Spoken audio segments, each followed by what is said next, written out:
para ser un presidente que dice que no se mete en asuntos de otros países, durante el sexenio de López Obrador han sido expulsados o se han metido en problemas o han sido llamados a cuentas más embajadores que nunca. Hay bronca con el gobierno de Bolivia, hay bronca con el gobierno de Perú, hay bronca con el gobierno de Argentina y hoy, la nueva, hay bronca con el gobierno de Ecuador. Todos tienen un denominador común: los presidentes no son de izquierda. En cambio, no hay bronca con la dictadura de Cuba, que es de izquierda. No hay bronca con la dictadura de Venezuela, que es de izquierda. No hay bronca con la dictadura de Nicaragua, que es de izquierda. Presidente de caricatura. Esta semana López Obrador metió a México en un nuevo conflicto diplomático con Ecuador. ¿Por qué? Por hablar. Por sus declaraciones sobre las elecciones en Ecuador que fueron el año pasado. En esas elecciones, usted lo recordará porque aquí se lo informamos en Latinos, durante las campañas, asesinaron a Fernando Villavicencio, el candidato presidencial que era popular por sus críticas contra el crimen organizado, particularmente contra el grupo de los choneros ligado al cártel de Sinaloa. Su asesinato conmocionó a Ecuador. Las encuestas lo ponían en quinto lugar a Villavicencio. Todas vaticinaban como ganadora a la izquierdista Luisa González, heredera del movimiento bolivariano de Rafael Correa, amigo de Hugo Chávez, de Maduro, etc. Después del magnicidio, el derechista Daniel Noboa, que estaba en séptimo lugar, empezó a subir, subió a segundo y terminó en primero, apoyado por un marcado discurso contra la delincuencia. En diciembre del año pasado, apenas unos días después de que Noboa tomó posesión como presidente, el ex vicepresidente de Ecuador, el que era vicepresidente en tiempos de Rafael Correa, Jorge Glass, se refugió en la Embajada de México en Ecuador y solicitó asilo político. Dijo que era un perseguido político del régimen de Noboa. A Jorge Glass lo buscan por un caso de peculado en 2016, cuando era funcionario público. Entonces, desde diciembre, el gobierno de México ha protegido a Jorge Glass y el gobierno de Ecuador ha pedido a México que lo entregue. El conflicto escaló esta semana cuando el presidente López Obrador estaba disertando en la mañanera, ya sabe cómo habla y habla y habla, empezó a hablar de la influencia que tienen los medios de comunicación en las elecciones y puso como ejemplo Ecuador. Jugueteó con la idea de que la candidata izquierdista, heredera del movimiento bolivariano de Correa, Luisa González, fue injustamente vinculada al asesinato de Villavicencio y que por eso perdió contra el derechista Daniel Noboa.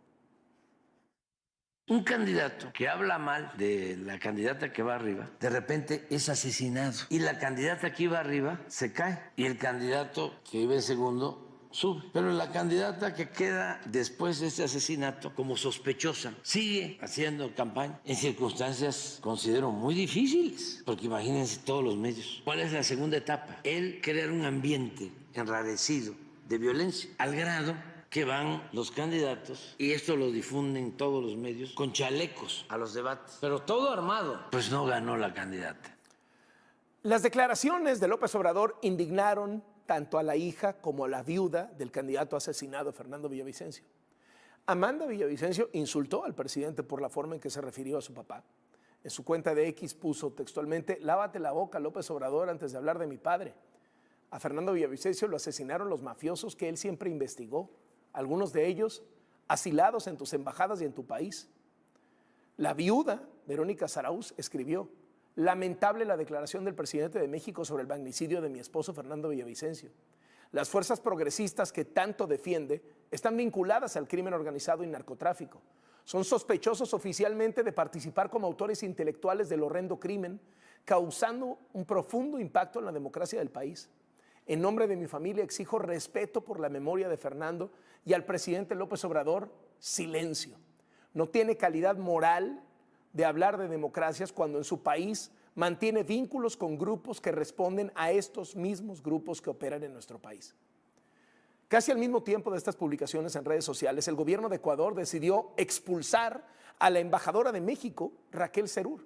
Calificó las declaraciones de López Obrador como desafortunadas y dijo que Ecuador sigue de luto por el asesinato de Villavicencio. La primera embajadora que López Obrador tuvo en Estados Unidos, Marta Bárcena, criticó que López Obrador haya llenado las embajadas de gente sin experiencia. Recordó que la embajadora expulsada, la embajadora de México en Ecuador, Raquel Serur, es viuda de Bolívar Echeverría, el filósofo mexicano ecuatoriano, y que por eso está ahí. Que en Argentina la embajadora es Lilia Rosbach, viuda del escritor mexicano José María Pérez Gay, y que por eso está ahí. Y que en Honduras la embajadora de México es Susana Iruegas, viuda del diplomático Gustavo Iruegas. Por cierto, Jorge Glass no es el primer exfuncionario correísta al que México da asilo político en este sexenio. Contándolo a él, van 12 exfuncionarios ligados al expresidente Rafael Correa, a los que el gobierno de López Obrador les ha dado refugio después de que los acusan de delitos como rebelión y sobornos, todos pertenecientes a la izquierda bolivariana de Correa en Ecuador. Pero los problemas con Ecuador no se quedan ahí. Hoy la Embajada de México en Quito de plano amaneció rodeada por agentes de seguridad. Dicen que su objetivo es detener al exvicepresidente Jorge Glass tan pronto ponga un pie afuera de la embajada, ya que México no da permiso para que los policías entren a arrestarlo. ¿Cuál fue la respuesta del gobierno mexicano a todo esto? Pues aceptó ya formalmente la solicitud de asilo político del exvicepresidente Jorge Glass y exigió al gobierno de Ecuador otorgarle un salvoconducto para que un avión del ejército mexicano pueda traerlo a México. Además, rechazó la presencia de Fuerzas Armadas afuera de la embajada y dijo que ya pidió a la embajadora de México, a la que expulsaron, Raquel Serur, que abandone Ecuador. Como encargado de la sede diplomática se va a quedar el jefe de Cancillería de la misión en ese país, Roberto Canseco.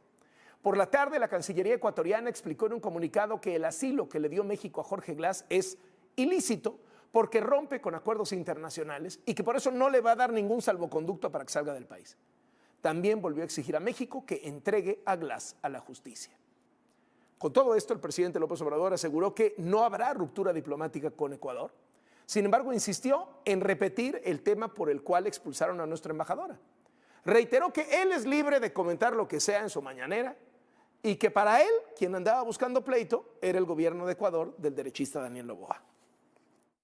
Y vamos a hacer lo mismo con el embajador de Ecuador. Se queda una misión en la embajada, nosotros respetamos esa decisión que tomaron por un comentario que hice aquí que ahora voy a repetir. Y lo repitió. Y luego López Obrador confirmó que México protegerá a Jorge Glass, el ex vicepresidente izquierdista acusado de corrupción y asociación delictuosa. Advirtió que Ecuador no podrá entrar a la Embajada de México, donde Glass está resguardado. Que nosotros se lo entregáramos. Y nosotros no podemos hacer eso, porque México tiene una política exterior caracterizada por la protección a perseguidos y por el asilo. ¿Su gobierno buscaría traer a territorio nacional a Jorge Glass? Sí, porque nos los está pidiendo y nosotros consideramos sagrado el derecho de asilo. Después de 20 minutos de estar hablando de Ecuador, de cuestionar las elecciones en Ecuador, de deslegitimar el triunfo en las urnas del actual presidente de Ecuador, de hablar de montajes en las campañas de Ecuador, de descalificar una investigación de la Fiscalía de Ecuador, de acusar a los medios de comunicación de Ecuador de manipular la realidad, de juguetear con la idea de un crimen de Estado en Ecuador. Después de todo eso, a López Obrador le preguntaron de Venezuela y no quiso decir una palabra. Ahí no se mete, ahí respeta, ahí el principio de no intervención. En Venezuela, su amigo, el dictador Nicolás Maduro, se le ha pasado prohibiendo que haya candidatos de oposición a la presidencia para competir contra él en las elecciones. El que no está preso está exiliado, el que no está exiliado está vetado por algún procedimiento legal que se sacaron de la manga. Un atropello a la democracia. Bueno, hasta Lula da Silva, el presidente de Brasil, que es el verdadero referente de la izquierda latinoamericana, ya criticó a Maduro por eso. Hasta Gustavo Petro, el presidente de Colombia, izquierdista de hueso colorado con pasado guerrillero, también condenó a Maduro y lo de Venezuela. ¿Y López Obrador? ¿De caricatura? ¿Calladito?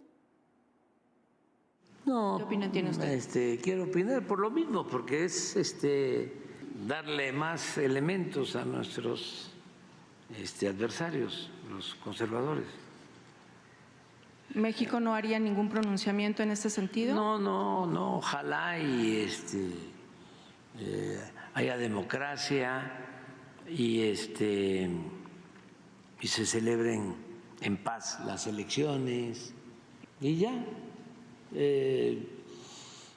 y que dejen al pueblo venezolano en libertad para que elijan